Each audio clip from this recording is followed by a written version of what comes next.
Hello everybody, welcome to my channel. আজকে একটা corn egg স্যান্ডউইচের recipe নিয়ে এসেছি। আমাদের ব্রেড লাগছে, এগ লাগছে, আর পেঁয়াজ আর ক্যাপসিকাম আর একটা শুকনো লঙ্কা। ফার্স্টে কী করব, ফার্স্টে হচ্ছে প্যানে একটুখানি অল্প করে তেল নেব।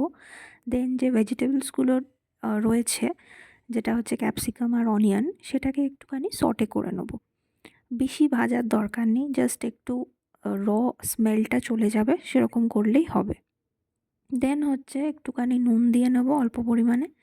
দেন কি করব, একটা শুকনো লঙ্কা একটু ভেঙে গুঁড়িয়ে নেব। এখানে তোমরা চাইলে চিলি পাউডারও ইউজ করতে পারো বা চিলি ফ্লেক্সও ইউজ করতে পারো।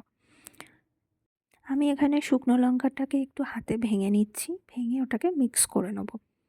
এবার হচ্ছে আগে থেকে বয়েল করে রাখা সুইট কর্ন, এগুলো সুইট কর্নটাকে আমি প্যানে দিয়ে দেবো। দিয়ে সব কিছুকে একসাথে একটু সটে করে নেব। আবারও বলছি, বেশি ভাজার একদমই প্রয়োজন নেই, জাস্ট একটু সফট হয়ে যাবে ভেজিটেবলসগুলো, তাহলেই হবে। দেন মিনওয়াইল আমি কি করব, ডিমটা সেদ্ধ করে রেখেছি, 3টে ডিম আমি ইউজ করেছি। তো অ্যাজ পার ইউর উইশ, তোমরা এটা কোয়ান্টিটি বাড়াতেও পারো, কমাতেও পারো। আচ্ছা, এগুলো আমি এখন স্ম্যাশ করে নিচ্ছি। একদম পুরো স্ম্যাশ করে নিতে হবে, যাতে একদম ছোট ছোট পিসেস থাকে। দেন আগে থেকে ওই ভাজাটা যেটা আমি তুলে রেখেছিলাম, সেটাকে এটার সাথে মিশিয়ে নেব। ভালো করে দেখো, হাত দিয়ে মিশিয়ে নিচ্ছি জিনিসটাকে, যাতে একদম প্রপারলি মিশে যায়। এবার কি করব, আস্তে আস্তে মেয়োনিজ অ্যাড করব। এই যে আমি এখানে এই মেয়োনিজটা অ্যাড করেছি, তোমরা অ্যাজ পার ইউর চয়েস যে কোনো মেয়োনিজ অ্যাড করতে পারো। তবে আমার মনে হয় ঝাল মেয়োনিজটা অ্যাড না করাই বেটার। এখানে হোয়াইট মেয়োনিজটা অ্যাড করাই আমার মনে হয় ভালো হবে। তো দেখো, এটা অ্যাড করার পরে আমি এবার দেব হচ্ছে আমি সস, টমেটো কেচাপ, যেটা সবার বাড়িতেই অ্যাভেলেবেল থাকে, সেটা আমি দিচ্ছি। কোয়ান্টিটিটা এখানে তোমাদের উপরে ডিপেন্ড করবে, যেরকম কোয়ান্টিটি তোমরা নিতে চাও। আমার এখানে এইটুকুনি লেগেছে, তোমাদের যেরকম লাগবে সেইভাবে তোমরা জিনিসটাকে নেবে। দুটো সসই আমি একসাথে নিয়ে নিচ্ছি, নিয়ে জিনিসটাকে পুরো ভালো করে মিক্স করতে হবে আমাদেরকে। আর কিছুই না, খুবই সিম্পল, খুবই একটা ক্রিস্প রেসিপি, ভীষণ মানে ডিলিশিয়াস হয় খেতে জিনিসটা। তো দেখো আস্তে আস্তে কী করছি। তো জিনিসটা পুরো আমি এখানে মিক্স করে নিচ্ছি একসাথে। মিক্স করার পরে এখানে যেটা আমি করেছি, যে ওপর থেকে সল্ট, যেহেতু আমি আগেই ইউজ করেছিলাম এবং মেয়োনিজে একটা সল্ট থাকে, সল্টি টেক্সচার, তো ওই জন্য আলাদা করে আমি সল্ট ইউজ করিনি। তোমরা চাইলে করতেই পারো।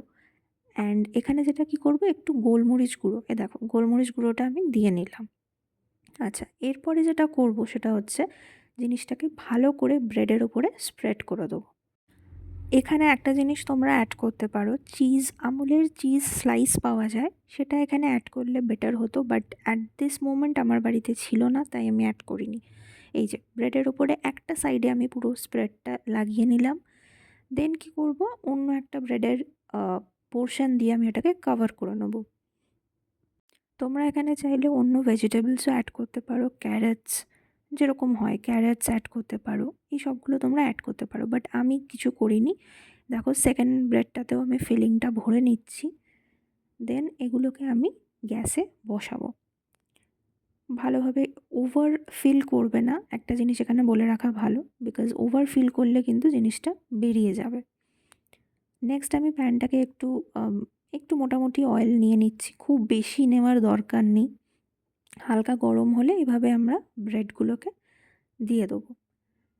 একটা হয়ে গেলে এখানে আমি দুটো করে দিচ্ছি। তো এক একটার সাইডটা ব্রাউন হয়ে আসলে ততক্ষণে কিন্তু আমরা এটা করতে থাকবো। ঠিক আছে, তো দেখতে পারবে একটা সাইড ব্রাউন হয়ে এসছে, এই যে সাইডটা একটু ব্রাউন হয়ে যাবে, দেন এতটা অবধিই কিন্তু আমাদেরকে জিনিসটা করতে হবে। এটা একটা ক্রিস্প ব্যাপার আসে এটা এই ব্রাউনভাবে ফ্রাই করলে। আচ্ছা, এই যে আমি মিডল থেকে কাট করে নিয়েছি অ্যান্ড প্লেটেও সার্ভ হয়ে গেছে। এবার খাওয়ার পালা। তো তোমরা অবশ্যই এটা রেসিপিটা ট্রাই করো অ্যান্ড জানিও কেমন হয়েছে। Till then, bye by.